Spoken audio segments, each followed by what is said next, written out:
What if the stories we call myths were never myths at all? What if they were warnings, fragments of truth too unsettling for the history books, too ancient to trace, and too powerful to erase completely?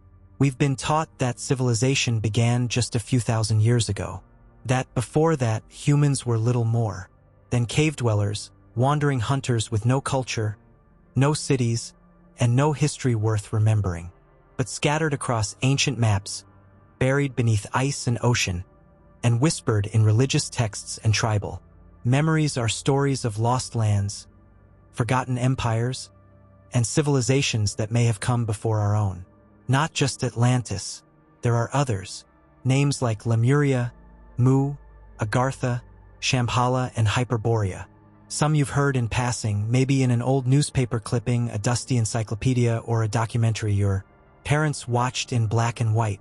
Others are spoken only in ancient languages and guarded belief systems. But all of them share one eerie trait. Their stories show up everywhere, across cultures that never supposedly met, from ancient India to Greece to the Arctic North. This isn't just about lost cities. This is about whether we've inherited a world with buried truths, truths powerful enough to shift not only what we know about our past, but what we fear about our future.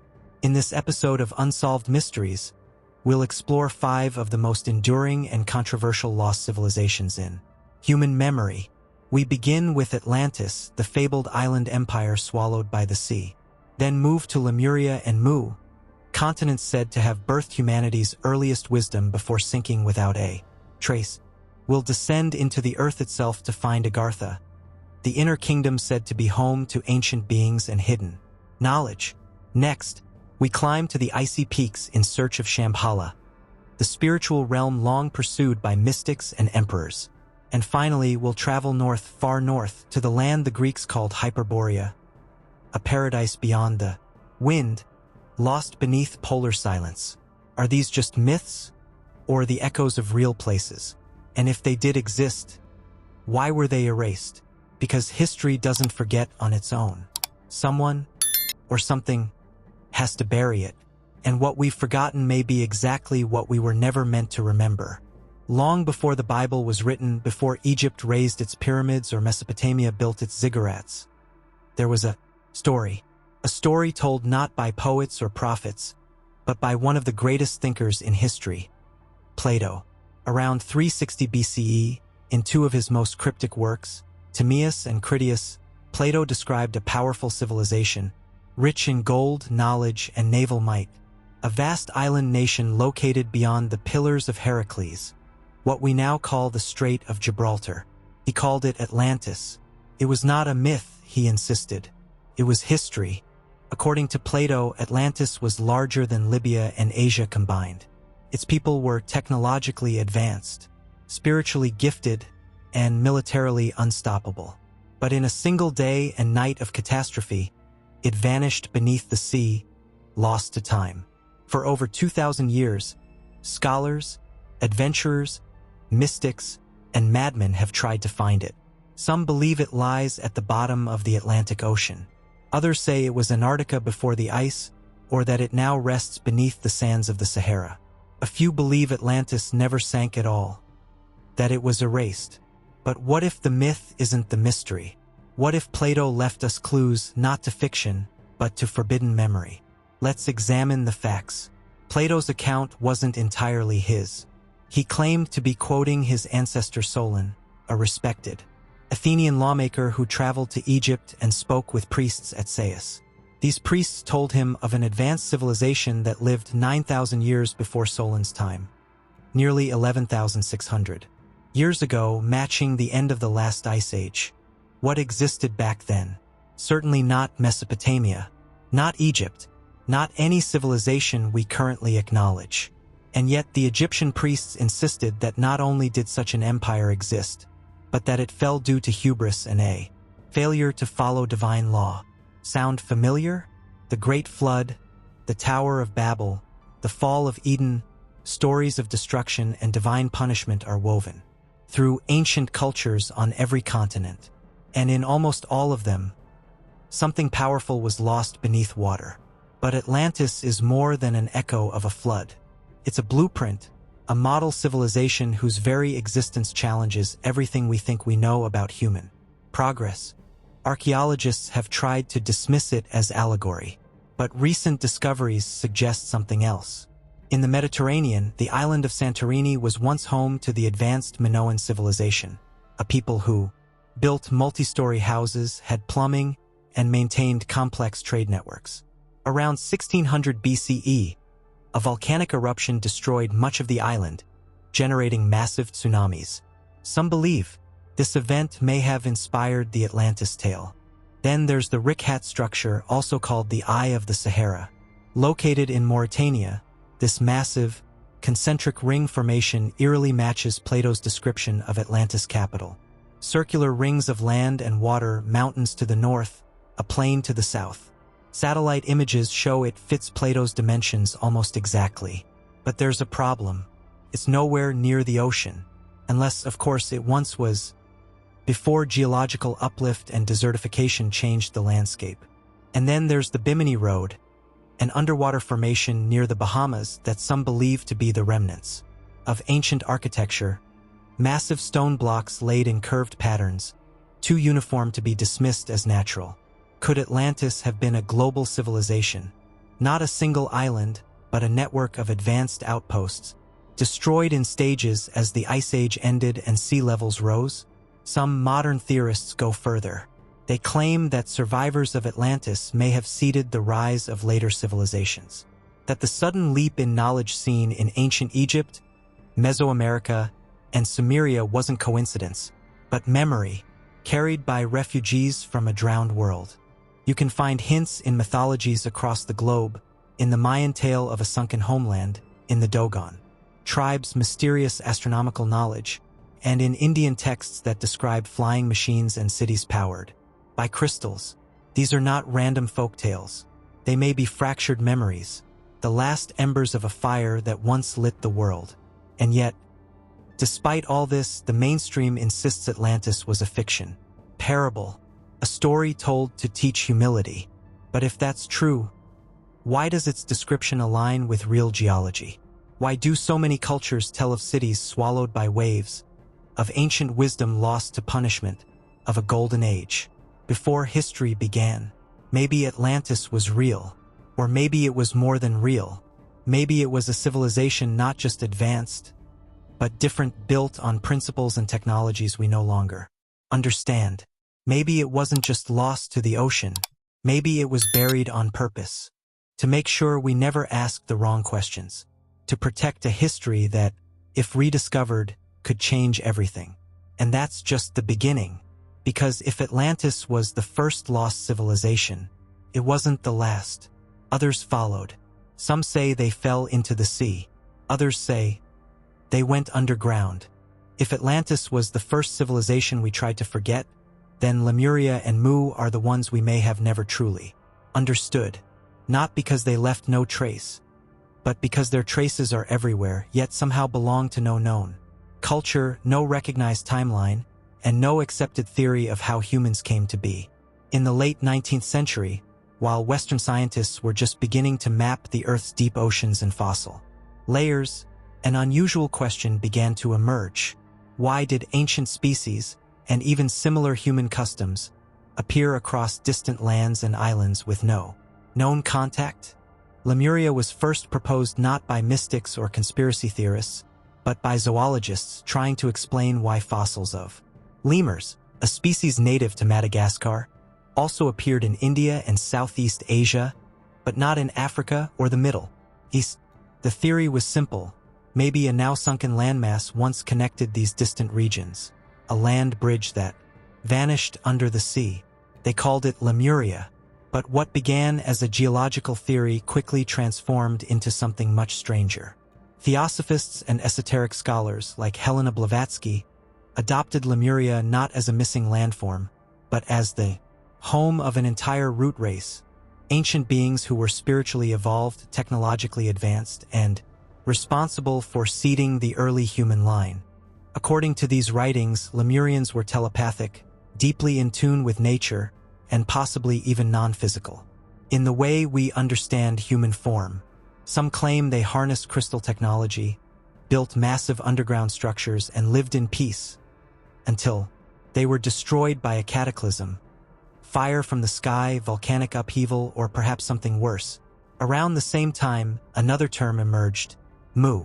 Popularized by author James Churchward, Mu was described as an immense continent in the Pacific Ocean, said to have sunk thousands of years ago, taking with it the knowledge of an advanced society that once governed the Earth. Churchward claimed to have found ancient tablets in India referencing Mu, which he interpreted as a powerful land, with cities, temples, and flying craft, long before Egypt or Babylon had risen. The temples of Angkor Wat, the stone heads of Easter Island, even the pyramids of Mesoamerica, he believed, they were the scattered remnants of a single forgotten homeland. Critics dismissed these claims. No tectonic evidence, they argued, exists for a vanished Pacific continent. But the myths tell a different story. The Maori speak of Hawaii, a sacred homeland across the sea. The Hawaiians remember Lemuria as Kalakia, the motherland of their ancestors. And in India's ancient Tamil traditions, there is mention of Kumari Kandam, a sunken land south of India where knowledge and civilization once flourished. Too many cultures, too many parallels, too many stories that speak of a place that should not exist, but refuses to vanish entirely from memory. And even today we find clues. Massive stonework in the Pacific Islands with no known builders. Similar language roots across Polynesia and South Asia. And genetic traces in isolated tribes that seem to predate accepted migration models. Could Lemuria and Mu be one and the same? A distorted memory of a prehistoric supercontinent that once linked Africa, India, Australia, and the Pacific? Or were they different worlds? Two separate lost lands, each destroyed by their own fall from grace. And what exactly were these people? Humans as we know them, or something else? Some believe Lemurians were survivors from an even older civilization, possibly even Atlantis itself, carrying knowledge across oceans before vanishing again. Others go further, suggesting these beings were interdimensional, alien, or genetically engineered for something we've yet to rediscover. Whatever the truth, one thing remains consistent. Wherever you find the story of Lemuria or Mu, you find silence from official history, and a whisper from something older. So why haven't we found physical proof? Maybe we have and just didn't know what we were looking at. Or maybe these lands didn't just sink beneath the waves. Maybe they slipped into another layer of reality altogether. A world just out of reach. A memory buried not only under the ocean, but under layers of time, language, and belief. And if that's the case, then maybe we're looking in the wrong direction entirely. Because the next civilization on our path wasn't said to be lost to the ocean. It was said to exist beneath our feet. Most stories of lost civilizations place them in the distant past, buried beneath waves, crumbled beneath mountains, or erased by time. But what if one of them never vanished? What if it's still here, beneath our very feet? For centuries, across cultures and continents, people have told of a hidden world inside the earth itself. A vast subterranean kingdom untouched by the chaos of the surface. Its name? Agartha. According to legend, Agartha is more than a cave system or underground city. It is a vast, thriving civilization, illuminated by its own light source, populated by beings far older and wiser than humanity. And unlike Atlantis or Lemuria, Agartha was never destroyed. It was hidden by design. The earliest whispers of this inner world come from Hindu and Buddhist traditions, where ancient texts describe Padala, a subterranean realm ruled by serpent-like beings, and Shambhala, a hidden kingdom sometimes said to lie within the earth rather than atop it. In Tibetan Buddhism, some believe that certain lamas and spiritual masters have physically entered Agartha through secret tunnels in the Himalayas. They speak of an underground city known as Shanch, where knowledge is preserved and souls are guided by higher beings who no longer interact with the surface world. But how far does this legend go? In the early 20th century, Ferdynand Ossendowski, a Polish explorer, traveled through Mongolia and Siberia, where He claimed local mystics told him of a vast underground network, a hidden land of enlightenment and peace, ruled by a mysterious king of the world. They called it Agartha, the same place in a different tongue. Around the same time, the Nazis were conducting secret expeditions to Tibet, Greenland, and the poles, allegedly, in search of entrances to Agartha. Some believed it to be the source of pure Aryan knowledge. Others believed it held the ultimate power, a hidden race of beings with technology lost to the surface world. And then there's the story of Admiral Richard Byrd, the famed American naval officer and aviator. In 1947, during Operation High Jump, Byrd led a massive expedition to Antarctica, one of the most ambitious in U.S. military history. But rumors quickly spread that Byrd had encountered something unexpected, a warm, lush region inside the continent, where he saw craft flying faster than anything he'd ever seen. Some believe Byrd's private journal, allegedly suppressed after his death, describes a flight into the inner Earth and contact with beings who warned humanity of its destructive path. The mainstream insists it's fiction. But why then, for decades, did maps continue to circulate showing openings at the North and South Poles? Why do satellite images of the poles still stir speculation, showing blurred or blacked out areas where entrance points are theorized to exist? It's not just military history that points inward. Across the Americas, indigenous legends speak of ancestors who emerged from the earth, not from the sea or sky. The Hopi people tell of underground worlds and beings who sheltered humans during global cataclysms. The Aztecs believed in Chikamaztoc, 7 caves from which their ancestors emerged into the world above. And in modern times, explorers and cavers have documented massive tunnel systems that defy explanation. From the Amazon to the Himalayas to the Andes, ancient underground complexes have been discovered, some stretching for miles with no clear purpose and impossible precision. What were these passages used for? Trade? Refuge? Or gateways? If Agartha exists, what kind of beings live there? Some say they're human, a breakaway civilization that survived an ancient catastrophe. Others say they are hybrid beings, part extraterrestrial, part elemental. And some believe they are the original teachers, the architects of every ancient wonder we still don't fully understand. Their technology, unknown. Their intentions, equally mysterious. But one theme appears again and again. They are watching, waiting, guiding in rare moments those who seek true knowledge, but hiding from those who seek power. It's possible Agartha is not a place at all. Some researchers believe it's a dimensional overlay, a reality parallel to our own, accessible only when the seeker is spiritually ready or the veil between worlds is thin. That would explain why physical expeditions have failed, yet monks, mystics, and shamans across cultures speak of it with certainty. Whether underground or in another layer of existence, Agartha remains one of the most enduring and unsettling legends in the study of lost worlds. Because if it exists, and it's still active, then we're not alone, not even on our own planet. And perhaps that's why the truth is kept buried. Not to protect Agartha, but to protect us. Because what lives beneath may not be lost. It may simply be waiting for the right time to return. But not all lost civilizations chose to remain hidden underground. Some were said to exist at the very edge of heaven, in the highest mountains, hidden from the eyes of men, and shielded by consciousness itself. That's where we're going next. Some lost civilizations are said to have vanished beneath the sea. Others are buried beneath the ice or hidden deep within the earth. But Shambhala is different. It was never destroyed, never forgotten, only hidden by design, behind a veil not of stone or sand, but of spirit. The word Shambhala comes from ancient Sanskrit. It means place of peace, place of stillness.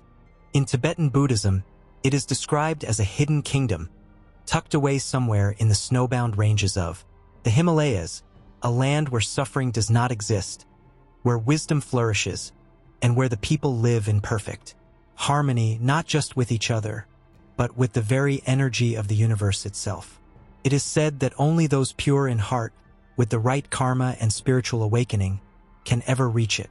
To the rest of us, It simply doesn't appear. But this is no vague utopia. In the Kalachakra Tantra, one of the most sacred and complex teachings in Tibetan Buddhism, Shambhala is described in detail, its geography, its rulers, its timeline. It is said to be ruled by a line of kings, the most famous of whom is King Rudrakakran, the future warrior king who will emerge when the world is at its darkest, to destroy evil and usher in a new golden age. This prophecy is not symbolic. It's treated as literal by many high-ranking Tibetan lamas, including the Dalai Lama himself, who has publicly spoken of Shambhala as both a spiritual and physical reality. But what exactly is Shambhala?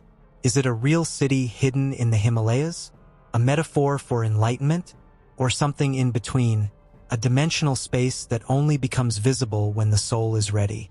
Some say the path to Shambhala winds through secret mountain passes, guarded by ancient sects. Others believe it's not located on our physical plane at all, but in an adjacent reality, accessible through meditation, altered consciousness, or vibrational resonance. Yet for centuries, explorers have searched for it with maps in hand.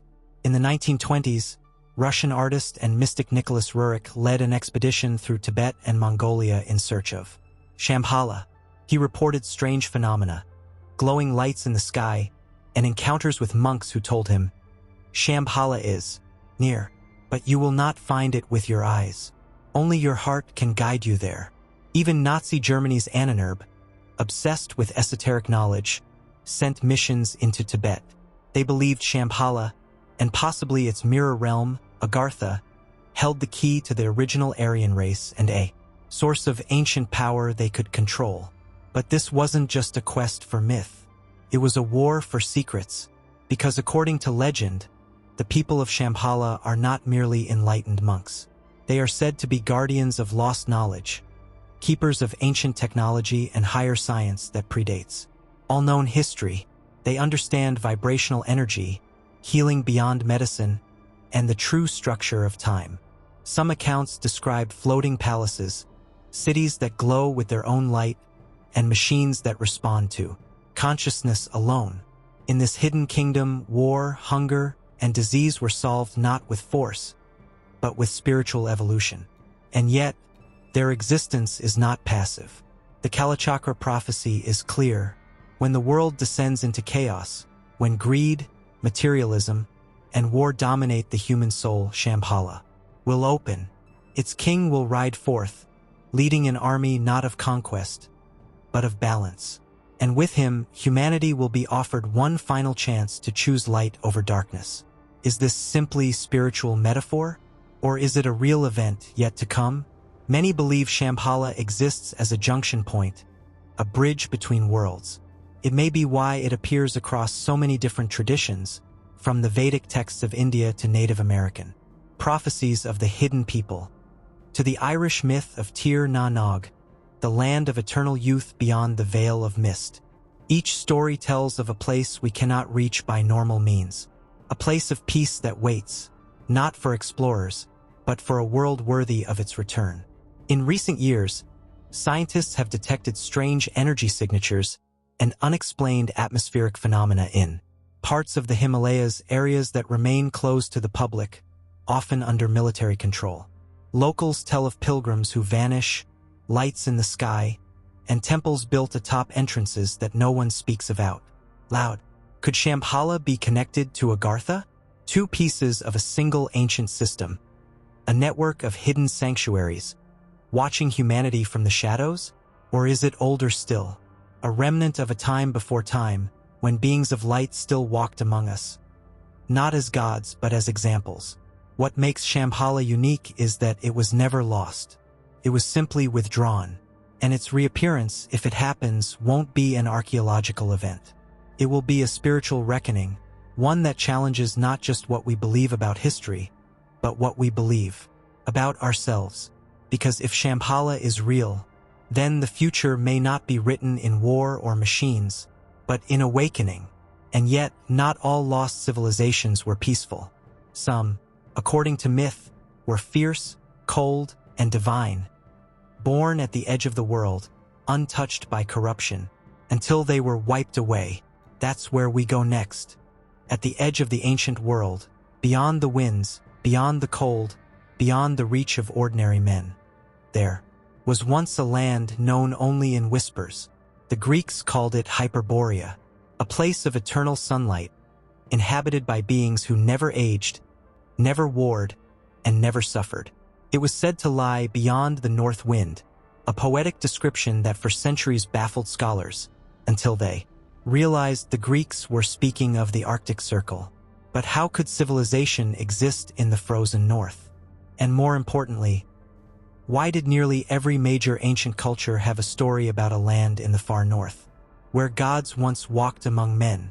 The first known accounts come from Herodotus, who wrote of a land beyond the mountains where the sun never set, consistent with the phenomenon of the midnight sun in polar regions. He described a race of tall, fair-skinned people who lived in harmony, music, and joy, untouched by disease or war. The Roman poet Pindar echoed this, calling Hyperborea a land where the muse is worshipped, where Apollo retreats each winter. The implication: even the gods went there for peace. But Hyperborea wasn't just a sanctuary. It was believed to be the origin point of spiritual wisdom, a cradle of advanced knowledge, possibly even the root of later Indo-European civilizations. From this polar paradise, it's said that survivors of a great cataclysm spread south, founding new cultures in Tibet, India, and Europe. Some esoteric traditions go even further. They claim Hyperboreans weren't just humans, they were semi-divine beings, spiritually advanced, physically perfect, and psychically powerful. Beings who lived in harmony with cosmic laws, whose understanding of energy and matter surpassed anything we know today. And then they vanished. Why? Some say a sudden pole shift, a violent realignment of the Earth's axis, plunged their paradise into ice. Others suggest it wasn't natural at all, but an intervention, divine or otherwise, meant to prevent their wisdom from falling into corrupted hands. But remnants may remain. In Norse mythology, the realm of the gods, Asgard, lies in the far north, connected to Earth by a shimmering bridge. In Celtic lore, the land of eternal youth lies across the cold sea, unreachable by boat. In Siberian and Inuit traditions, shamans speak of sky people and star ancestors who once came from the north. Are these just metaphors for the heavens? Or are they fragments of a polar legacy long buried beneath ice? In the 20th century, whispers of Hyperborea took a darker turn. Like their interest in Agartha and Shambhala, the Nazis became obsessed with the idea that Hyperborea was the true homeland of a superior race. They believed their ancestors were Hyperboreans, and that by accessing their knowledge, they could reclaim lost power. This led to occult expeditions, Arctic surveys, and secret bases allegedly built near the poles.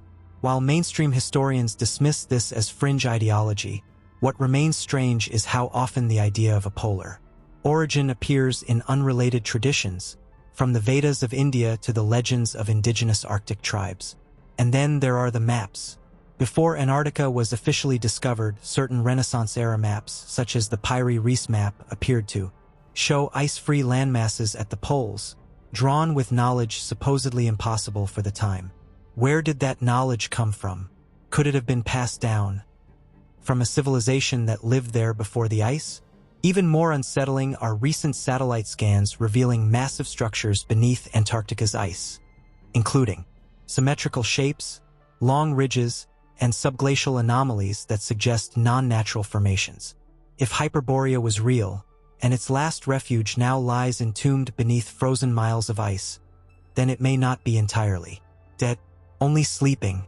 There are those who believe that traces of Hyperborean bloodlines still exist, people born with heightened intuition, innate knowledge, and a strange, almost genetic memory of a time and place they've never seen. And others claim the Hyperboreans never disappeared, they evolved. Some theories propose that they moved into a higher vibrational state, no longer visible to the human eye but still present, still guiding, still protecting their knowledge until humanity proves it is ready to use it without destruction. If so, then Hyperborea is not just a historical curiosity, it is a test, a vision of what we were, or what we were meant to be. And perhaps that's why it was buried. Because if it still exists, frozen in the polar silence, or waiting just beyond the veil of our perception, then it means the story of civilization didn't begin in Mesopotamia or Egypt or the Indus Valley. It began somewhere far older, far colder, and far more advanced than we are allowed to imagine. Which leads us to the greatest mystery of all. What if all of these civilizations, Atlantis, Lemuria, Agartha, Shambhala, and Hyperborea, were never separate? What if they were parts of a single ancient system, a global web of knowledge and power, destroyed not by time, but by a force that feared what we might become? And what if, just what if, that system isn't dead? Because sometimes lost doesn't mean gone. It just means hidden. We call them lost civilizations, but maybe they're not lost. Maybe we are. From the ruins beneath the sea to the secrets locked in ice, from the mountaintops of Shambhala to the hollow depths of Agartha, the patterns are undeniable. Separate myths, scattered by time, yet all pointing to a forgotten truth. A memory too dangerous to preserve, too persistent to destroy. We've been taught that civilization began just a few thousand years ago. But what if that's only the latest chapter? What if we've lived through more than one beginning, and more than one fall? Maybe what we call progress is just rediscovery. A cycle of rising and forgetting, again and again. And somewhere, hidden in the myths, the maps, the bones, and the stones, is the key to breaking that cycle. But we can't do that by looking forward. We have to look deeper, at what's been buried, silenced, burned, frozen, and feared. Because sometimes, what's missing from history isn't a mistake, it's a decision. So if this journey sparked a question in you, even one, then stay curious. Because the next mystery could be the one that rewrites everything. And we're not done. More stories are waiting. More secrets, just beneath the surface. Watch the next mystery now. It's already on screen, or dive into the Unsolved Mysteries playlist to keep exploring the ancient truths that refuse to stay buried. Like, subscribe, and share what you've just uncovered. Because some knowledge isn't meant to be forgotten. It's meant to be found by those willing to look.